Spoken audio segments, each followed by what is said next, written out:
Welcome to VSPM channel. VSPM channel subscribe பண்ணாதவங்க subscribe பண்ணிக்கோங்க. கூடவே இருக்கிற பெல் பட்டனை கிளிக் பண்ணிக்கோங்க. இன்றைக்கி வந்து வாழைப்பூ வாழ்வாங்கு வாழைப்பூ குழம்பு வைக்கிறதுக்காக நலமோடு வாழைப்பூ குழம்பு வைக்க போகிறேன். அதுக்காக இப்போது பச்சி மாவு எடுத்து கொஞ்சமாக எடுத்து கரைச்சி வச்சுருக்கிறேன். ஒரு 2 கைப்பிடி வாழைப்பூவை அவிச்சு எடுத்து வச்சுருக்கிறேன். இதை எடுத்துகிட்டு குழம்பு எப்படி வைக்கிறதுன்றதை அப்புறம் பார்க்கலாம். இப்போ நம்ம வாழைப்பூவை போட்டு எடுத்துக்கலாம்.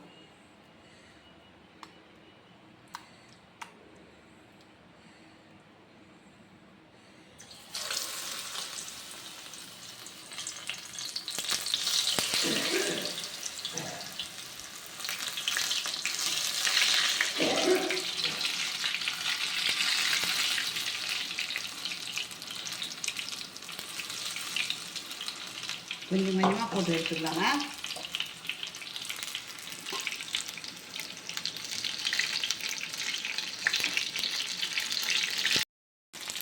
மச்சி மாதிரி வெந்து போச்சு. நம்ம நண்டு மாதிரி இருக்குது, மீன் மாதிரி இருக்குது பாருங்கள். இப்போ இருக்கிறத போட்டுக்கலாம்.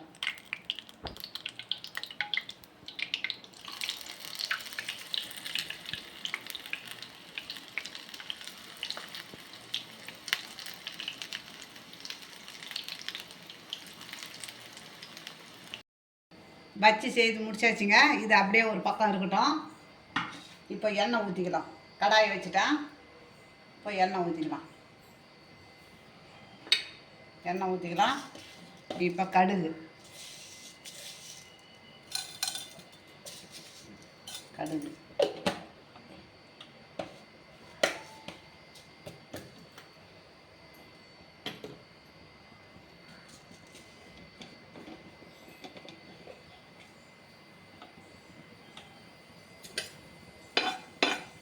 கடுகு பொரிட்டோம்.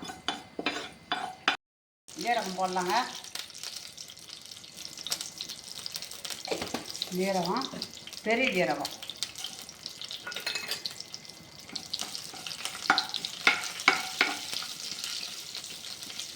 எல்லாம் பொரிட்டோம்.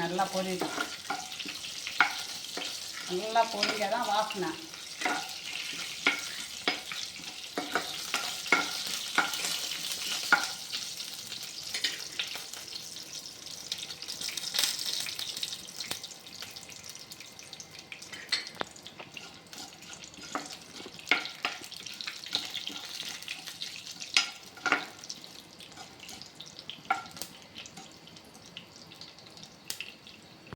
புரிஞ்சுருந்துங்க. இப்போது சின்ன வெங்காயத்தை போட்டுக்கலாங்க.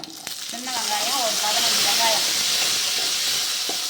சின்ன வெங்காயம் தான் போடணும்னு கிடையாது, நீங்கள் பெரிய வெங்காயமும் போட்டுக்கலாம். என்கிட்ட சின்ன வெங்காயம் இருந்தது, அதனால் நான் போட்டிருக்கேன்.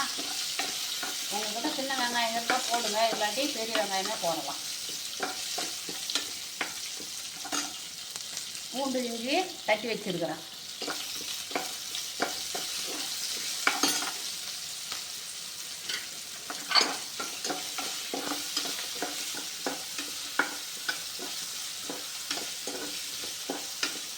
பச்சை வாசனை போட்டோம். இஞ்சி பூண்டு.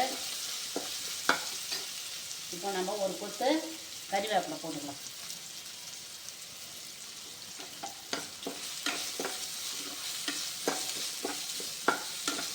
தக்காளி ஒரு சைஸான தக்காளி 4 தக்காளிங்க.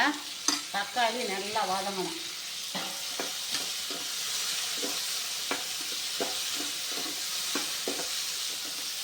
இதுக்கு இப்போ தேவையான உப்பு போட்டுடலாம்.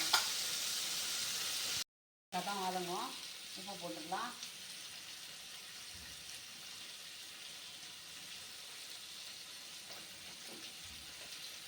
இப்போ மஞ்சள் தூள் கொஞ்சம் போட்டுக்கலாம்.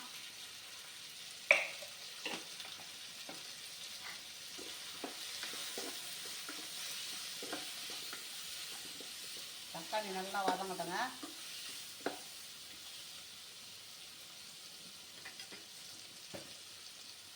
கொஞ்சமாக பெருங்காயம்.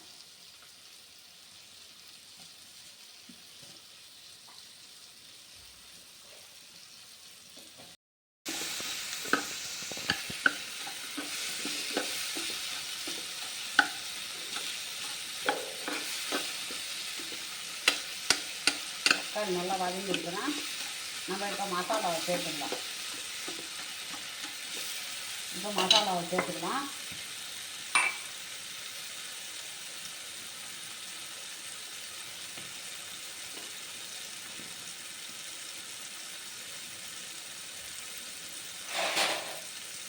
இப்போ காஷ்மீர் சில்லி போட்டுக்கலாங்க.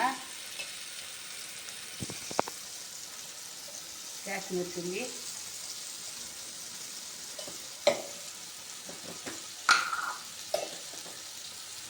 இப்போ மல்லித்தூள்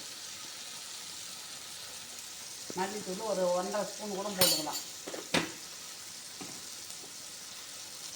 கொஞ்சமாக கரம் மசாலா போட்டுக்கலாம்.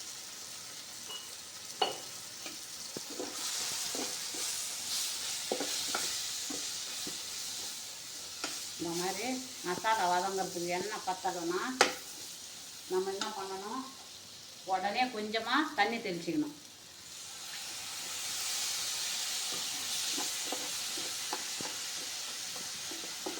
அப்போ தான் மசாலா பச்சை வாசனை போகும்.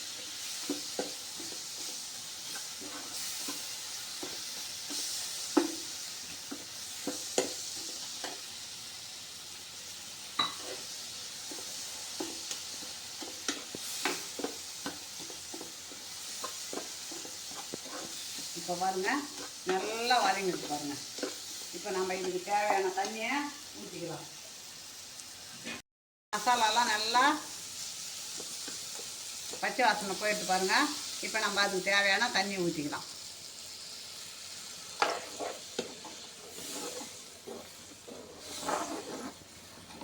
நம்ம தக்காளி நிறையா போட்டுருக்கிறதுனால புளி தேவையில்லை. அப்படி புளி வேணும்னா ஒரு கொட்டை சும்மா ஒரே ஒரு பாக்கு அளவுக்கு எடுத்து கரைச்சி ஊற்றிக்கோங்க. நான் புளி போடலை. குழம்பு பச்சை வாசனை போய் நல்லா எண்ணெய் பிரிஞ்சிடுது பாருங்கள். இந்த நேரத்தில் நம்ம முந்திரியும் தேங்காயும் அரைச்சி வச்சுருக்குறோம். இந்த இடத்துல இப்போ இதை தான் ஊற்றணும்.